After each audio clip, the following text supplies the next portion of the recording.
الحمد للہ وکفا والصلاة والسلام علی عبادہ الذین اصطفیٰ خصوصاً علی افضلہم وخاتم النبیین محمد الامین وعلی آلہ وصحبہ اجمعین. اما بعد فقد قال اللہ تبارک وتعالی کما ورد فی سورة الحجرات. اعوذ باللہ من الشیطان الرجیم بسم اللہ الرحمن الرحیم. قالت الاعراب آمنا قل لم تؤمنوا ولكن قولوا اسلمنا ولما يدخل الإيمان في قلوبكم وإن تطيعوا الله ورسوله لا يلتكم من أعمالكم شيئا إن الله غفور رحيم.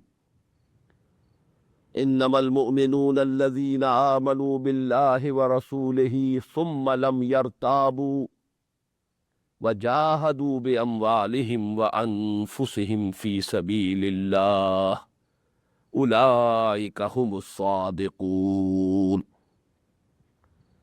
وقال عز وجل كما ورد في سورة الصف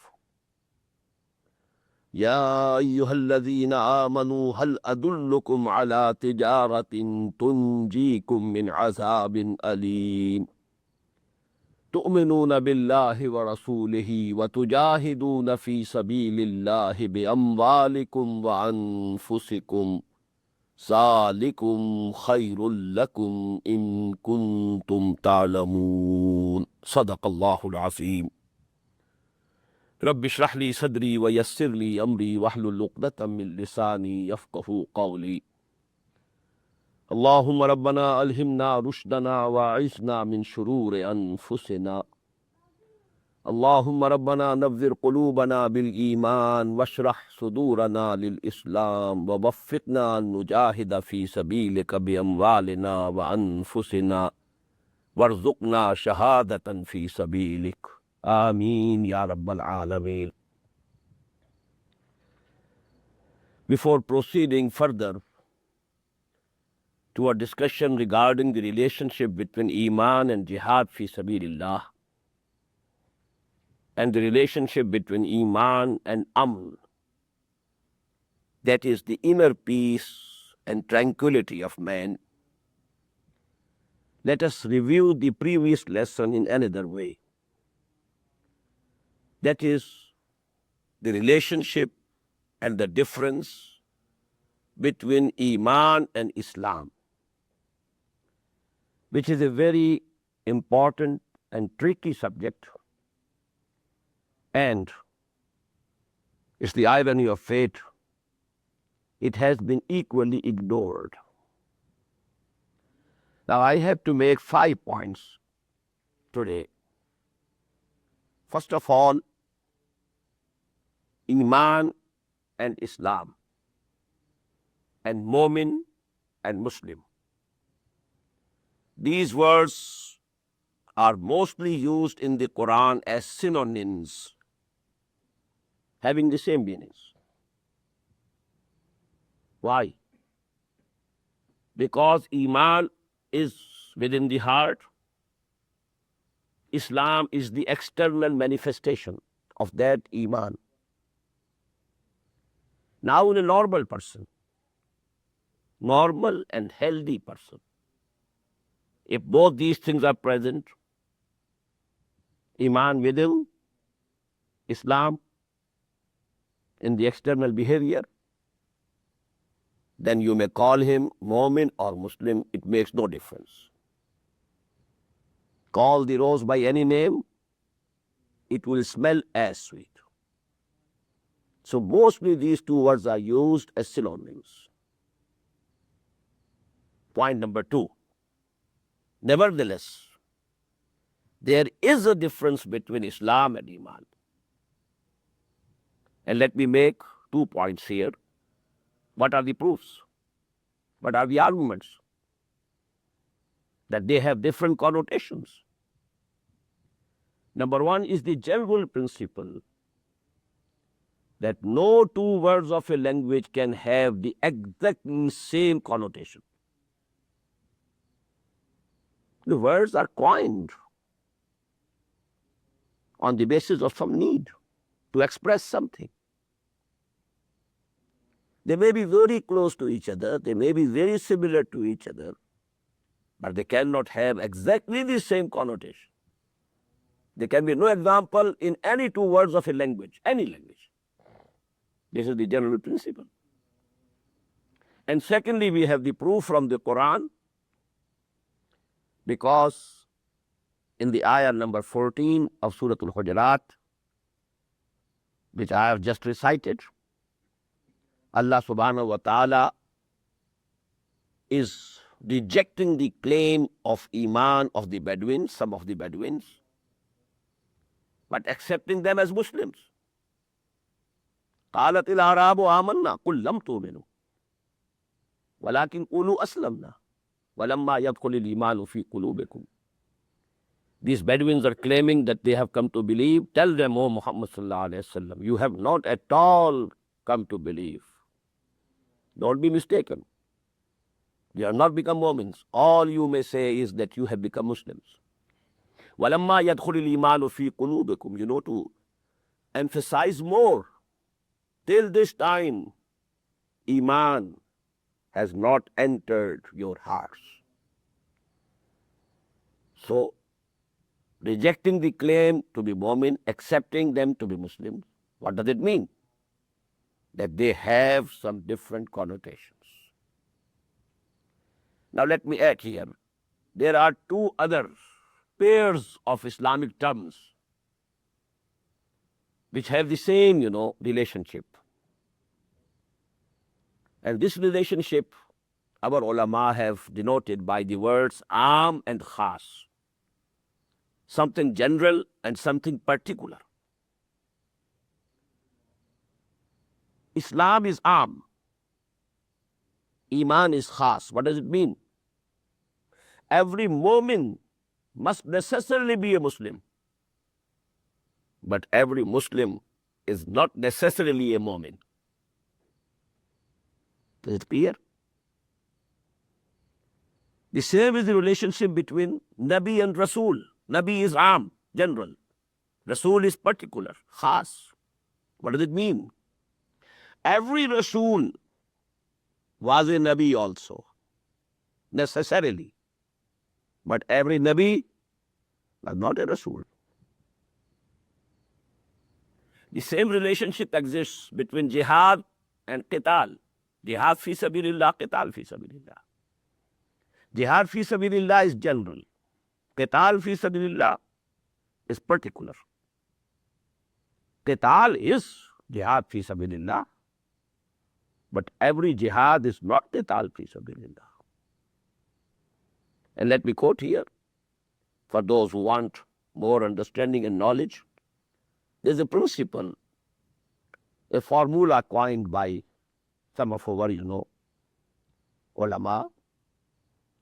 إِذَا تَفَرَّقَا اجْتَمَعَا وَإِذَا اجْتَمَعَا تَفَرَّقَا. The two words of these three pairs, when they are used separately, they have the same meaning. But when they come at one place, they have different meanings. Iman and Islam being used in the Quran in different places, Mu'min and Muslim, they will have the same meanings. But here we find قالت الأعراب آمنا قل لم تؤمنوا ولكن قولوا أسلمنا. At one place, both have been mentioned. Here, تفرقا, they are different. Point number 3. To have a very clear idea of what is the difference between Islam and Iman, you just imagine, Iman, divide it into two parts. Number 1, legal Iman, here, real Islam. This legal Islam based on Shahada, Iqrarun bil Lisan, verbal attestation. This real Iman is the Tasfiqun bil Qalb. That is the Yaqeen fil Qalb. That is the conviction in the heart. At the level of legal Iman, Iman and Amal are separate entities. At the level of real Iman, they become one organic whole. Amal becomes integral part of Iman. This legal Iman is the basis of Islam, and it becomes the basis of the legal structure of Islam, the social order of Islam, the constitution of a Muslim state. But all these three things are in this world. This Islam or legal Iman is creditable only in this world. And on the day of judgment and in the hereafter, the real Iman, judgments will be accordingly and based on the real Iman. Only the real Iman will be creditable. It might be more, it might be less. That's a different question. That's the quantitative side of this issue. But there must be essentially this real Iman in the heart. If, now what is the corollary? Maybe there's a person who is acknowledged in this world as a Muslim, rather the greatest leader of the Muslims. But maybe on the day of judgment, Allah subhanahu wa ta'ala, because He sees to the hearts of the people. And if he doesn't have real Iman, this legal status of his in this world, being the leader of the Muslims, will be of no use on the day of judgment. Will give him no credit on the day of judgment. If the heart was devoid of the real Iman, he will be thrown in the fire of hell. So these, you can tabulate these things, and one by one. And as I told, at this legal Iman level, whatever Imam Abu Hanifa has said is 100% correct. And at the level of real Iman, whatever Imam Bukhari rahimahullah has said is 100% correct. Now let me come to the fourth point. Because I told you this is very important, very tricky subject, and equally ignored. Now imagine there's a circle, a small circle. Then outside that small circle, there's a bigger circle. Two concentric circles, one small, the other large. This inner circle, small circle, indicates Iman. The outer circle, it indicates Islam. And beyond this circle, it's kufr. So you have now three. Inner circle, Iman. Outer circle, Islam. And then beyond that, kufr. Now what is the position of Khawari that I told you? If any Muslim commits a major sin, he is out of the circle of Iman, out of the circle of Islam, he plunges into kufr directly. Gone.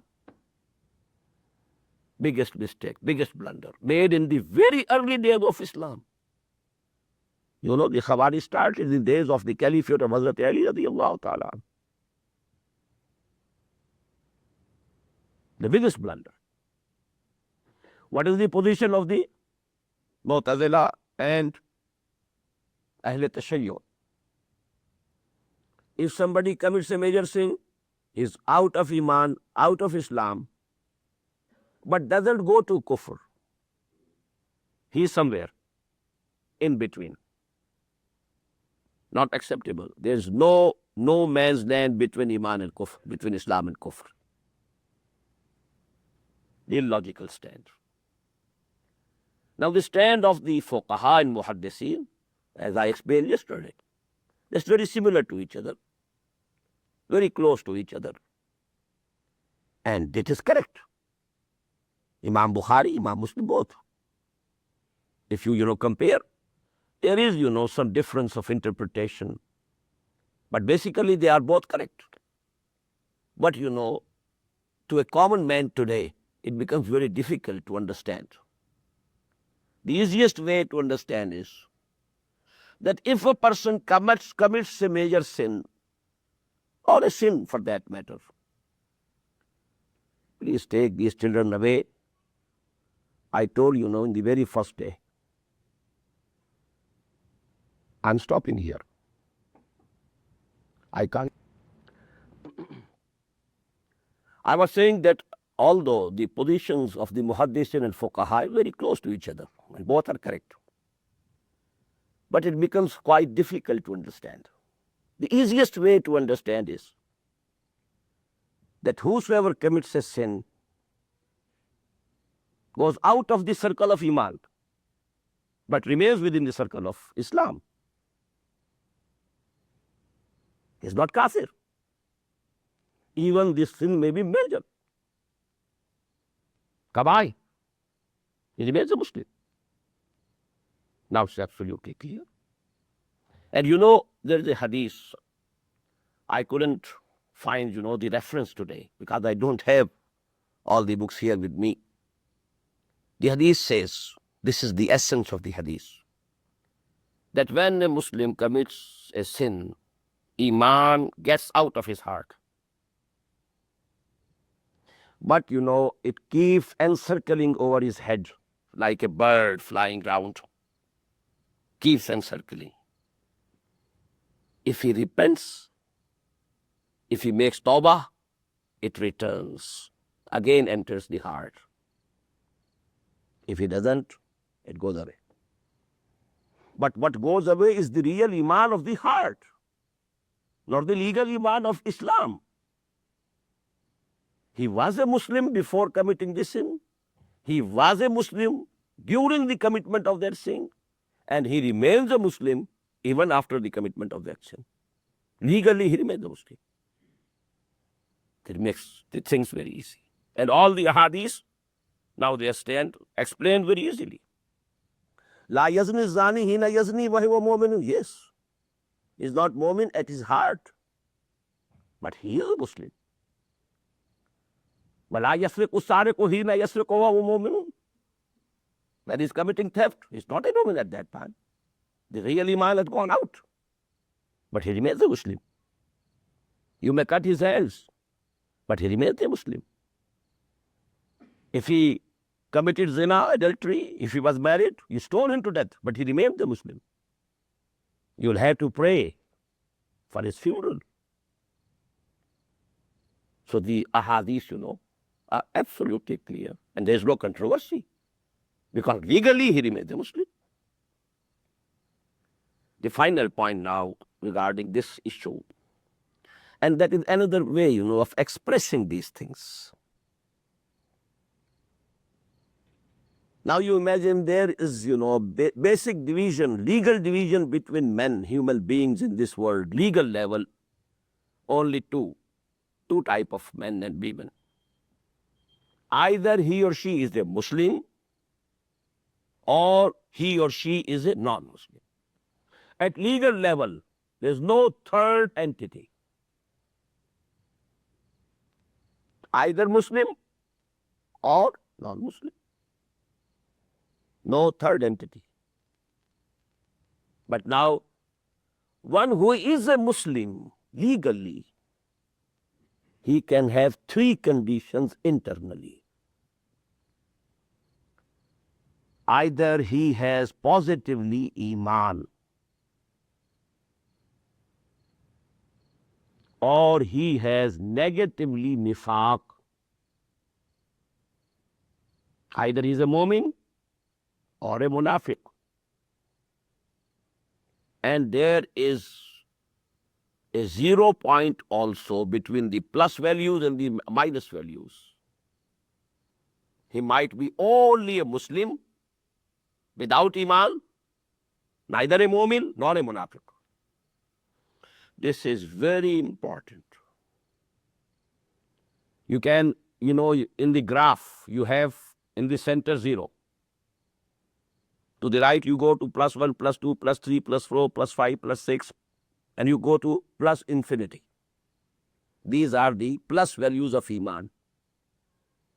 Plus 1, 2, plus infinity. The Iman of Muhammad sallallahu alaihi wasallam, but infinite. To the left side, you have minus values, minus 1, minus 2, minus 3, minus 4, minus 5, minus infinity. These are the values of nifaq.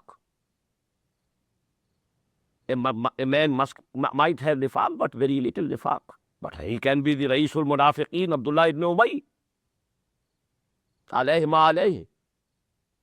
But in between the two, always, between the plus and the minus values, there is a 0 point. Neither Iman nor Nifaq. And that is actually the position in the ayah number 14 of Surah Al-Hujurat. قالت الأعراب آمنا قل لم تؤمنوا ولكن قولوا أسلمنا ولما يدخل الإيمان في قلوبكم وإن تطيعوا الله ورسوله لا يلدكم من أعمالكم شيئا.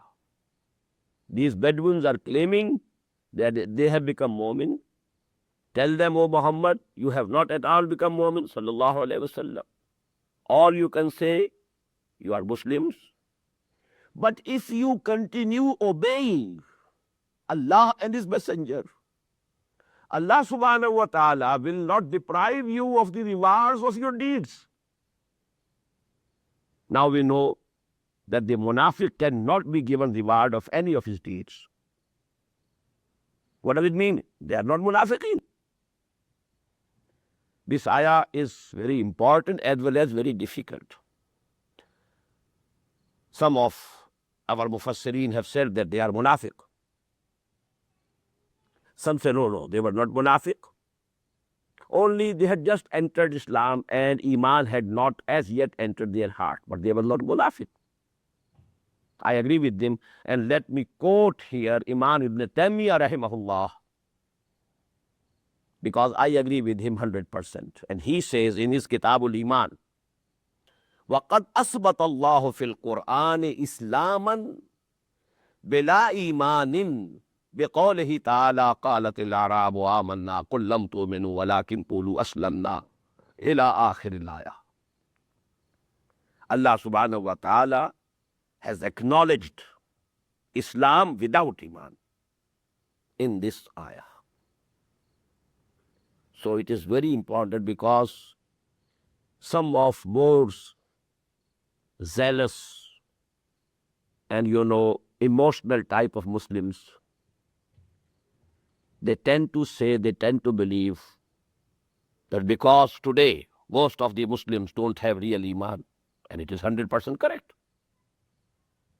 Because Quran says, Antumul a'launa in kuntum mu'minin.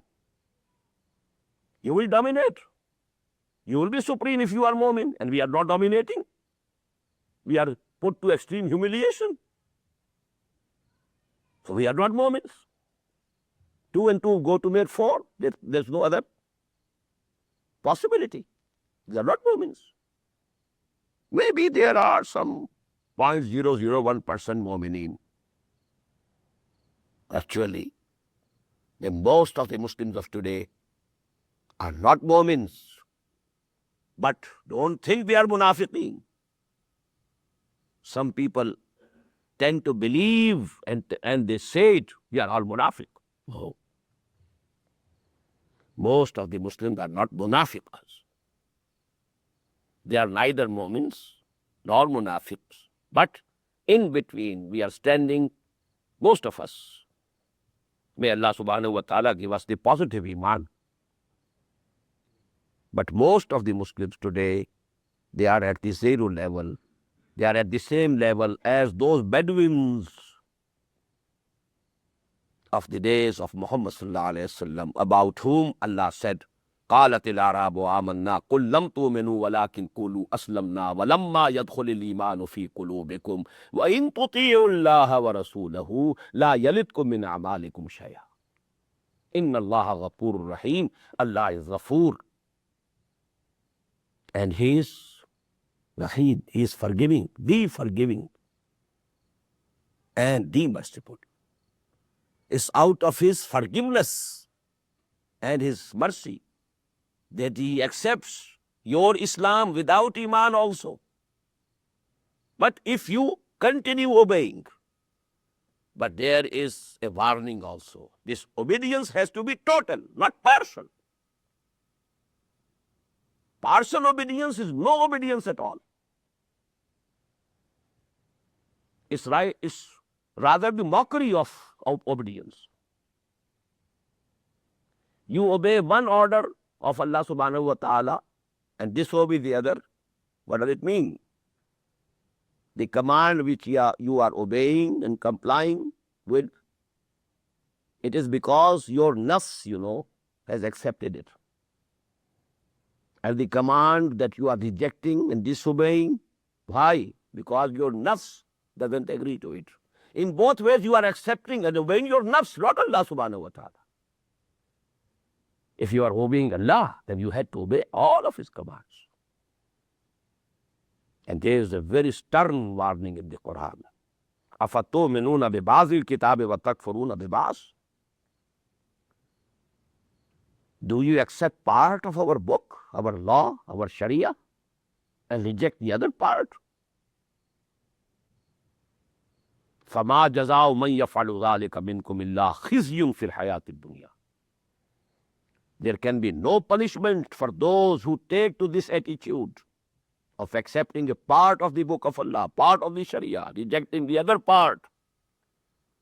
إِلَّا خِزْيٌ فِي الْحَيَاةِ الدُّنْيَا. Except that they should be put to extreme humiliation in this world. وَيَوْمَ الْقِيَامَةِ يُرَدُّونَ إِلَىٰ أَشَدِّ الْعَذَابِ. And on the day of judgment, they will be thrown in the worst of the punishments. وَمَا اللَّهُ بِغَافِلٍ عَمَّا تَعْمَلُونَ. And Allah subhanahu wa ta'ala is not unaware of what you are doing. Don't think you can deceive Him. So the obedience has to be total.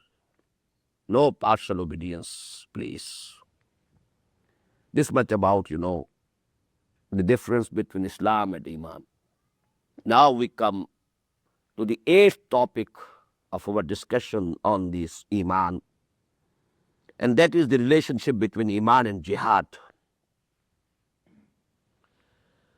I'm referring to the same 2 ayat of Surah Al-Hujurat. In ayat number 14, which we have now discussed fully, Allah subhanahu wa ta'ala makes a clear distinction, differentiation between Muslim and Mu'min. Naturally, logically, there appears a question in the mind, and who is a true Mu'min? We want to be true Mu'mins. We want to be accepted true Mu'min on the day of judgment. We should be told, who is a true Mu'min? What's the comprehensive definition of a Mu'min? So this is the logical sequence in Quran. The next ayah number 15, gives a comprehensive definition of who is a Mu'min. إِنَّمَا الْمُؤْمِنُونَ الَّذِينَ آمَنُوا بِاللَّهِ وَرَسُولِهِ ثُمَّ لَمْ يَرْتَابُوا وَجَاهَدُوا بِأَمْوَالِهِمْ وَأَنفُسِهِمْ فِي سَبِيلِ اللَّهِ أُولَٰئِكَ هُمُ الصَّادِقُونَ. Now, a comprehensive definition of something should be, which includes all the necessary parts of that thing, for that concept, and exclude everything else. This we call, in mantiq, in logic, jami' and mani'. It should have it should collect all the necessary elements of that concept. But it should not let any foreign element come into it. Mani'. Mana yamna, to keep it away. So this ayah is the most comprehensive definition of who is a Mu'min. That is why it is starting with innama. It is kalimatul hasr. What's the difference? When you say Zaid is a knowledgeable person, and you say Zaid is the only knowledgeable person, you know the difference? Zaid alim hai in Urdu, and Zaid he alim hai. This is hasr. In the first sentence, you say Zaid is alim, and others can be alim also.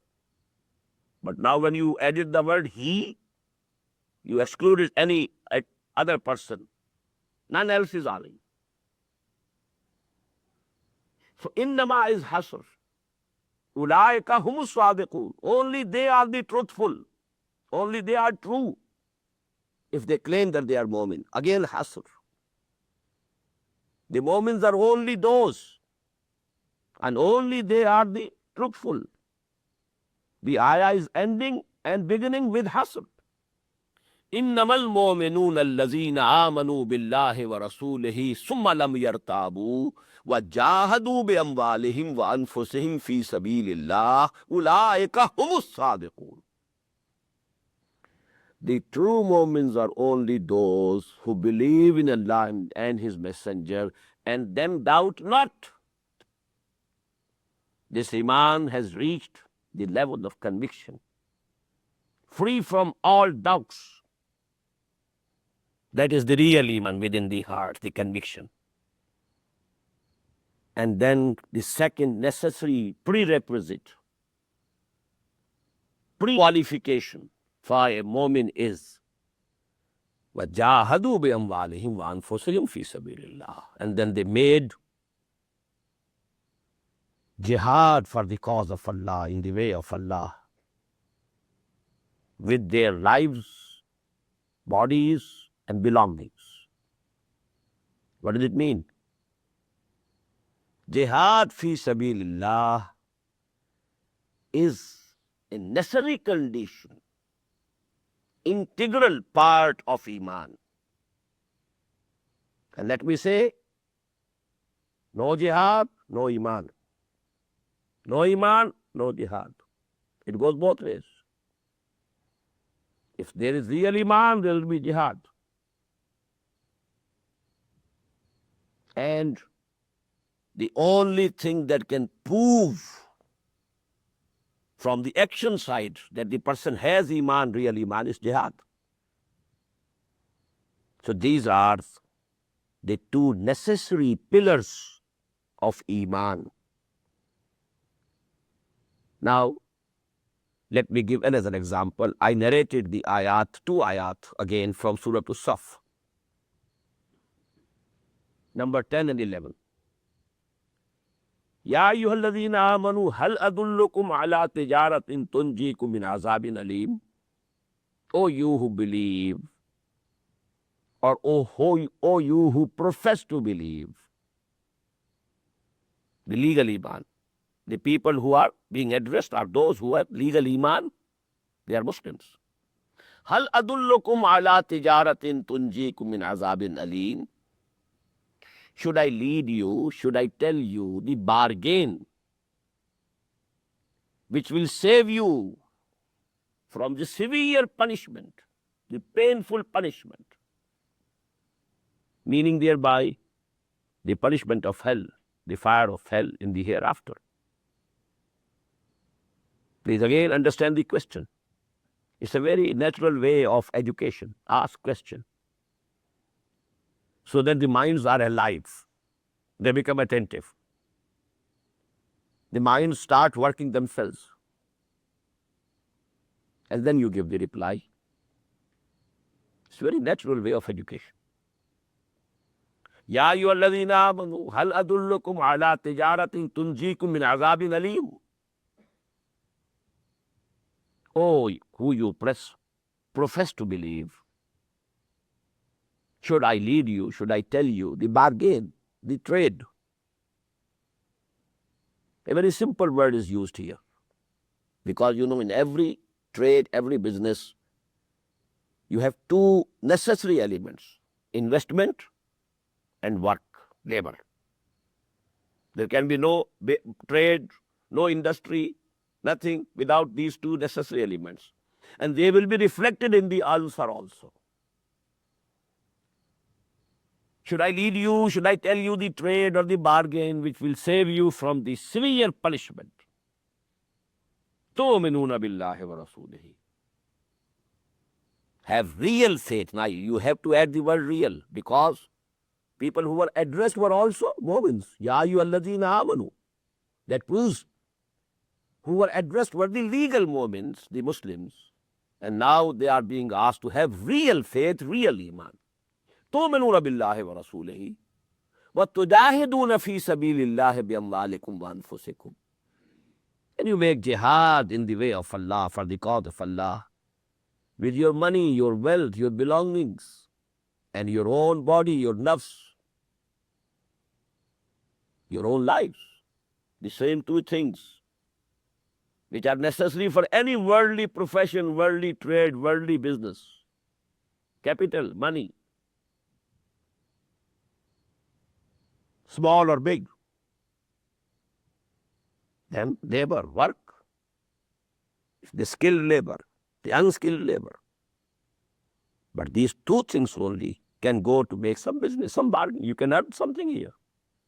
The same way, if you want to be saved from the punishment of the fire of hell in the hereafter, you have to invest your money, your wealth, your belongings, your bodily capabilities, your intelligence, your capability of working, and if there is necessary, even giving away your life for the cause of jihad fi sabilillah. ذَلِكُمْ خَيْرٌ لَكُمْ إِن كُنْتُمْ تَعْلَمُونَ. This is better for you. At the face of it, it appears to be a bargain entailing loss. Why? You have to give away everything here, and the price you are going to get in the hereafter, not here.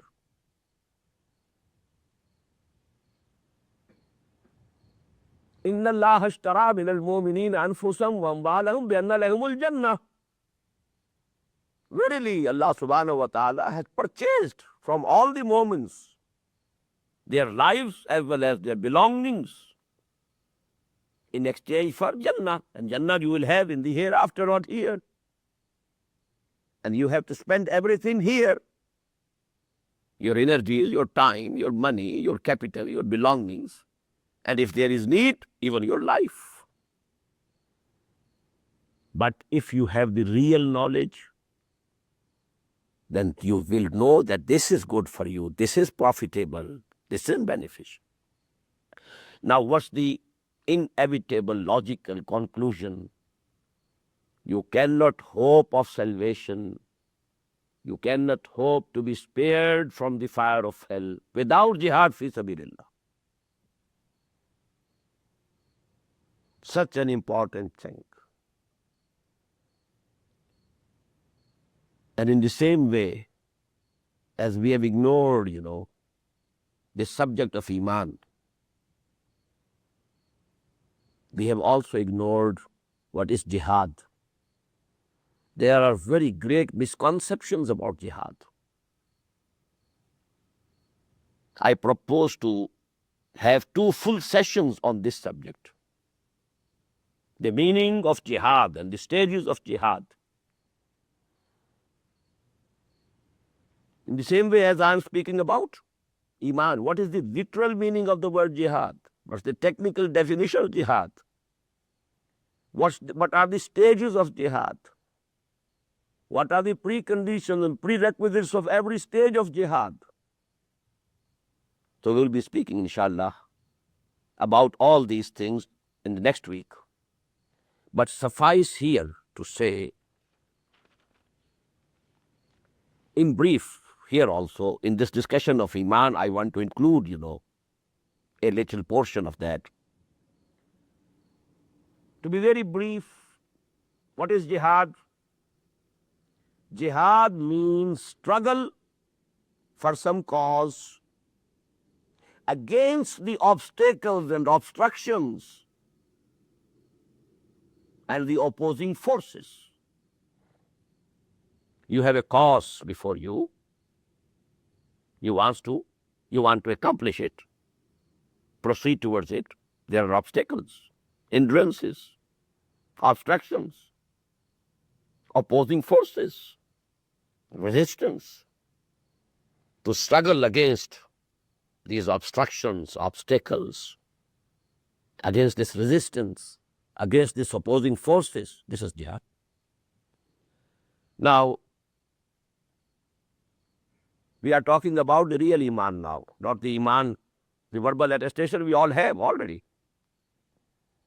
That we had due to our birth. We were born of Muslim parents, so we are Muslims. Now you visualize real Iman when it enters the heart of a person and is established there. Immediately a conflict and a confrontation starts within his own personality. What is it? Now in the heart you have Iman. What does it mean? You believe in the existence of Allah. You believe He is seeing you. You are in His eyes. You can't hide from Him. You believe you have to return to Him one day.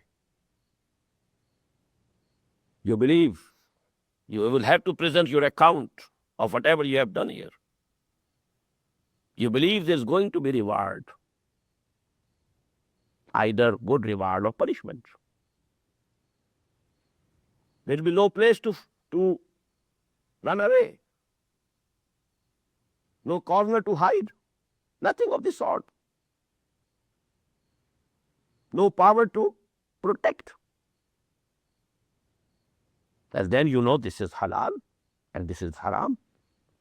Allah subhanahu wa ta'ala, I have accepted all His commands. وَقَبِلْتُ جَمِيعَ أَحْكَامِهِ آمَنْتُ بِاللَّهِ كَمَا هُوَ بِأَسْمَائِهِ وَصِفَاتِهِ وَقَبِلْتُ جَمِيعَ أَحْكَامِهِ. This is in the heart. And now from the lower levels of your existence and your personality, there are coming storms, cyclones, or what? In the words of Freud, the id and libido. In the words of Quran, the nafs ammara, inna nafsa la'ammaratun bisu. The animal instincts. What are the basic animal instincts? Preservation of the self, preservation of the species. You need food.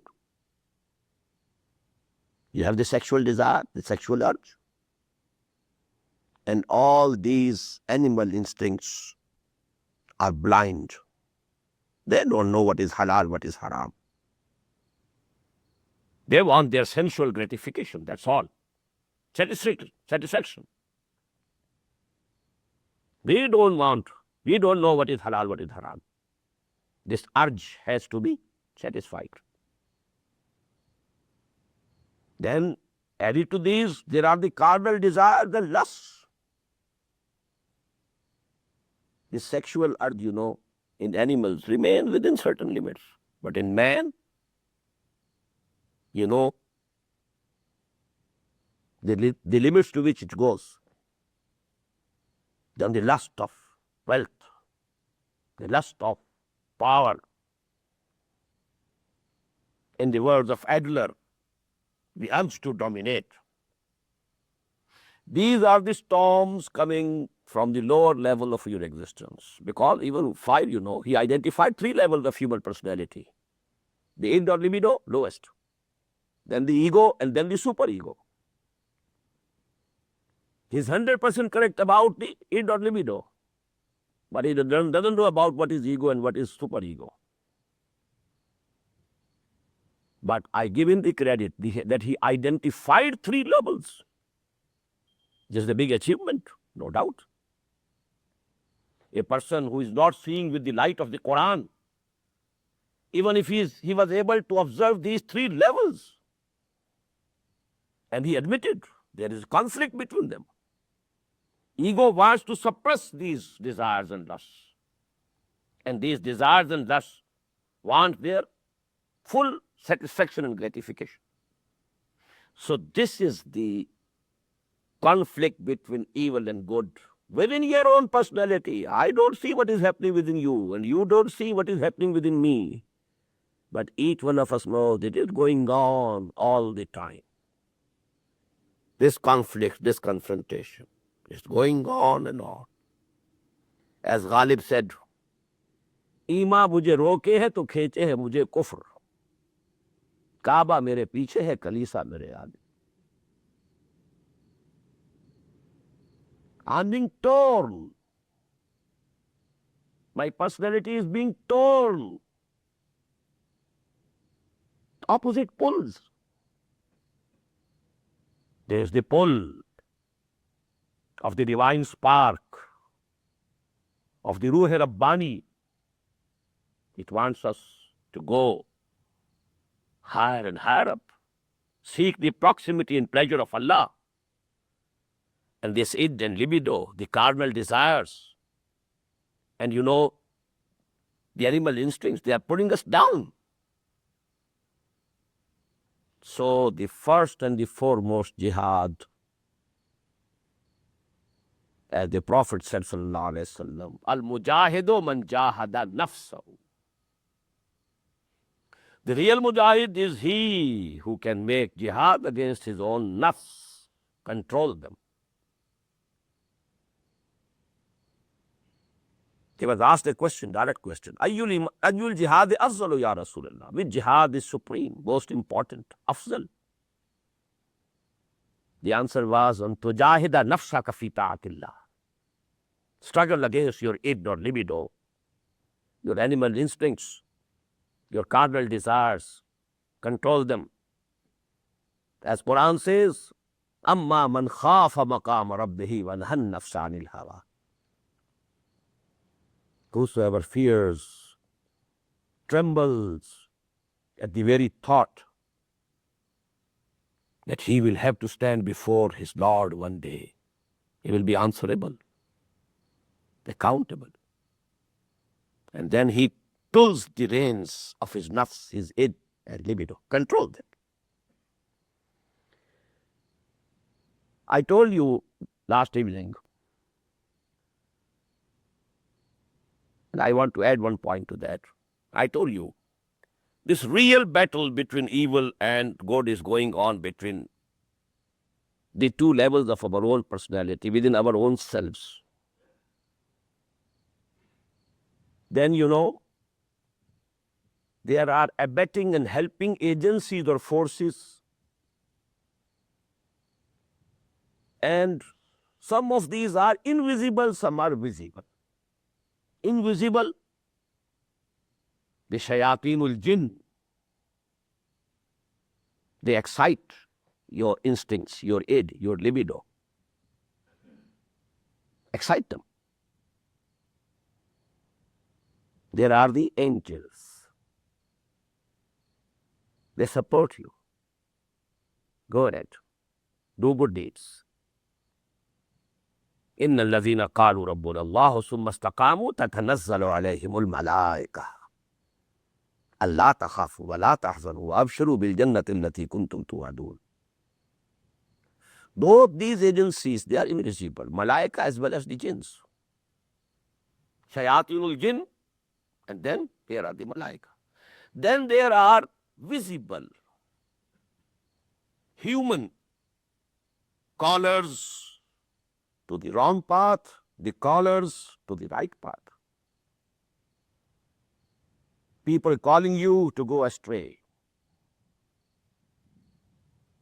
They are the shayatinul ins.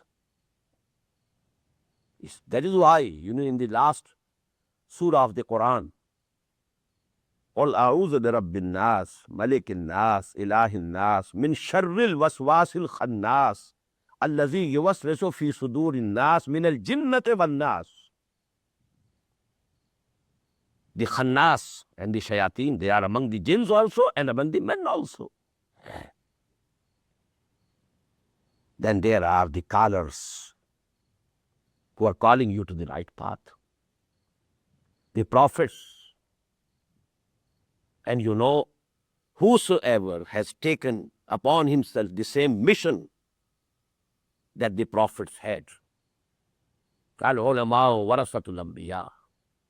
But if they are real alims, not businessmen in knowledge, not dealers in knowledge, not professional, real alim, they are the warasatul anbiya. They are doing the same mission. So keep this in mind. Real evil, real force and evil is within you. Abetting it is the shayatunil jinn from the invisible side, and people who are calling you to go astray at the human level also, visible. The real good is within you. That is your nafs al-lawwama. That's your ruh al-malakuti. That's your ruh rabbani, wa nafakhtu fihi bil ruhi.